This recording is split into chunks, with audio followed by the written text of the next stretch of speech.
ஒரு ஆசிரியர் சொன்ன ஒரு வார்த்தை பல வருடங்கள் கழித்தும் ஒரு மனிதனின் வாழ்க்கையை மாற்றிக்கொண்டே இருக்கும். ஆனால் அதை சொன்ன ஆசிரியருக்கே அது தெரியாமல் இருக்கலாம். பள்ளி வாழ்க்கை அது வெறும் படிப்பு காலம் இல்லை, நம்ம வாழ்க்கையின் மிகவும் அழகான நினைவுகள்.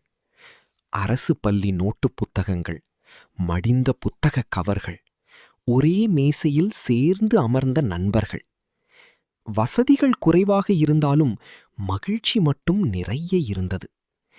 மதிய உணவு மணியடிக்க காத்திருந்த அந்த நேரம், உடற்கல்வி நேரம் வந்ததும் வரும் உற்சாகம், திங்கட்கிழமை சீருடை பரிசோதனைக்கு இருக்கும் பயம், நகம் வெட்டி இருக்கிறாயா, காலணிக்கு பாலிஷ் போட்டாயா என்று கேட்கும் ஆசிரியர்கள் அப்போது கடுமையாக தோன்றினார்கள். ஆனால் இன்று புரிகிறது. அவர்கள் நமக்கு பாடங்களை மட்டும் கற்றுக் கொடுக்கவில்லை, ஒழுக்கத்தையும் வாழ்க்கை முறையையும் கற்றுக் கொடுத்தார்கள். உடற்கல்வி ஆசிரியரை பலர் பயந்து பார்த்திருக்கலாம்.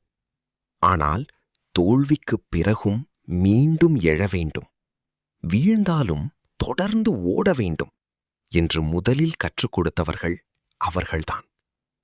முக்கியமாக நம்ம வாழ்க்கையில் ஒரு ஆசிரியர் கண்டிப்பாக இருப்பார், உன்னால் முடியும் என்று நம்பிக்கை கொடுத்த ஒருவர்.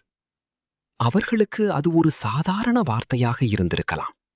ஆனால் அந்த வார்த்தைதான் சில மாணவர்களின் வாழ்க்கையையே முழுவதும் மாற்றியிருக்கும். இப்போது வாழ்க்கை வேகமாக ஓடிக்கொண்டிருக்கிறது. ஆனால் சில நேரங்களில் பள்ளி மணி ஒலி, கரும்பலகையில் சாக்பீஸ் எழுதும் சத்தம், வருகை பதிவு சொல்லும் அந்த வகுப்பறை, இவையெல்லாம் மனதில் மீண்டும் ஒலிக்கிறது. ஏனெனில் அந்த நாட்களில் பணம் குறைவாக இருந்திருக்கலாம், ஆனால் மனதில் இருந்த சந்தோஷம் உண்மையானது.